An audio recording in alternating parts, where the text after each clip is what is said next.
দর্শক, ডাকসু নির্বাচনে শিবিরের আসলে ফর্ম নিতে আসলে এখানে আপনারা দেখতে পাচ্ছেন কেন্দ্রীয় নেতারা এসেছেন এবং এখানে ডাকসু নির্বাচনের যে প্যানেল ঘোষণা করা হবে শিবিরের পক্ষ থেকে আমরা ইতিমধ্যে জানতে পেরেছি।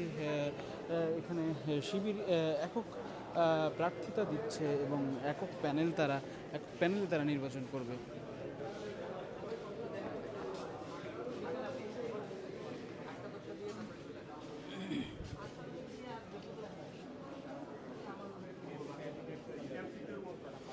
দর্শক, শিবিরের প্রার্থিতার আমরা যতটুকু জানতে পেরেছি, দর্শক, আপনার ঢাকা বিশ্ববিদ্যালয়ে ডাকসু নির্বাচনের তফসিল কিন্তু ঘোষণা করা হয় 29 জুলাই এবং ভোটার তালিকা প্রকাশ করা হয় 6 আগস্ট এবং এবং 12 থেকে 18 তারিখ পর্যন্ত আসলে এই মনোনয়ন ফর্ম নেওয়ার যে বিষয় সেটি কিন্তু সেই রাখা হয়। আজ কিন্তু মনোনয়ন পত্র ফর্ম নেওয়ার শেষ দিন। এই দিনে কিন্তু শিবির, ছাত্রদল সহ অন্যান্য সব ছাত্র সংগঠন ফর্ম নেবেন বলে আমরা জানতে পেরেছি। দর্শক, এই ফর্ম সংগ্রহ শেষে আসলে 31 আগস্ট আসলে এই ফর্ম যাচাই বাছাই করে আসলে প্রার্থিতা ঘোষণা করা হবে। দর্শক, আপনারা দেখছেন শিবিরের কেন্দ্রীয় যেসব নেতা রয়েছেন তারা কিন্তু ইতিমধ্যে এখানে এসেছেন এবং তারা কিন্তু এসেছেন। দর্শক, এছাড়া আমরা আসলে জানতে পেরেছি শিবিরের প্যানেল থেকে আসলে যে ভিপি প্রার্থী অর্থাৎ সহসভাপতি প্রার্থী তিনি হচ্ছেন ভিপি প্রার্থী হচ্ছেন সাদিক কায়েম এবং জিএস এস এম ফরাদ এবং এইভাবেই তাদের ফর্ম আসলে তাদের যে বিষয়গুলো, তাদের যে অন্যান্য যে আপনারা দেখছেন। দর্শক, এখানে কিন্তু সাদিক কায়েমও কিন্তু এখানে এসেছেন। আপনারা দেখছেন নুরুল ইসলাম সাদ্দাম সহ সবাই কিন্তু এখানে এসেছেন। এস এম ফরাদ তিনিও কিন্তু এসেছেন।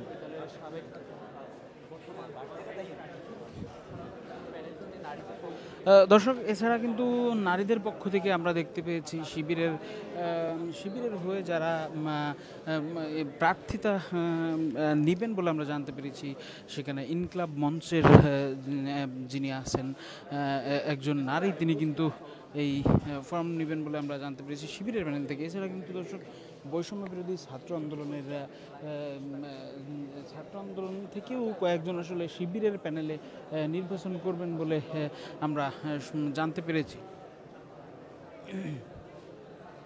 আসলে এর আগে কিন্তু তাদের কোনো প্যানেল থেকে সামাজিক কিছু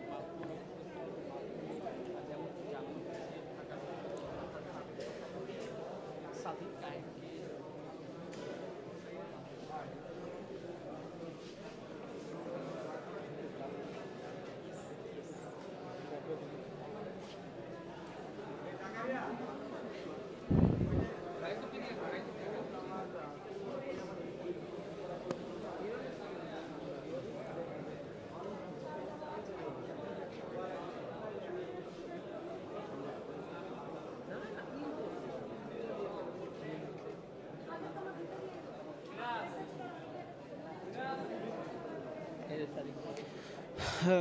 দর্শক, আপনারা দেখছেন আমরা আছি ঢাকা বিশ্ববিদ্যালয়ের সিনেট ভবনে, নওয়াব আলী চৌধুরী সিনেট ভবনে। এখানে কিন্তু ডাকসু নির্বাচনের মনোনয়নপত্র গ্রহণের আজ শেষ দিন। সেই শেষ দিনে কিন্তু ঢাকা বিশ্ববিদ্যালয়ের ছাত্র শিবিরের পক্ষ থেকে মনোনয়ন ফর্ম আসলে নেওয়ার জন্য এখানে এসেছেন। আপনারা দেখতে পাচ্ছেন শিবিরের কেন্দ্রীয় যে নেতৃত্ব তারাও কিন্তু এখানে উপস্থিত হয়েছেন। এছাড়া আছেন কিন্তু শিবিরের যিনি ঢাকা বিশ্ববিদ্যালয়ের সভাপতি এস এম ফরাদ এবং এছাড়া বৈষম্য বিরোধী ছাত্র আন্দোলনের একজন পরিচিত মুখ সাদিক কায়েমও কিন্তু এখানে আছেন।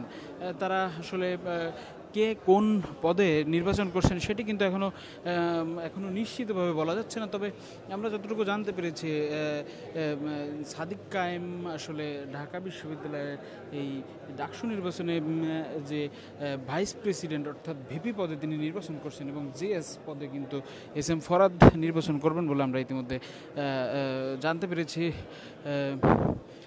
এছাড়া কিন্তু বৈষম্য বিরোধী ছাত্র আন্দোলন সহ ইনকলাব মঞ্চেরও কয়েকজন আসলে শিবিরের যে প্যানেল সেই প্যানেল থেকে আসলে নির্বাচন করবেন বলে আপাতত আমরা জানতে পেরেছি। দর্শক, এই ছিল সিনেট ভবন থেকে সর্বশেষ অবস্থা। আমরা পরবর্তী অবস্থার জন্য আমরা আপনাদেরকে আবারও যুক্ত করব। সে পর্যন্ত দেশ রূপান্তরের সঙ্গেই থাকুন।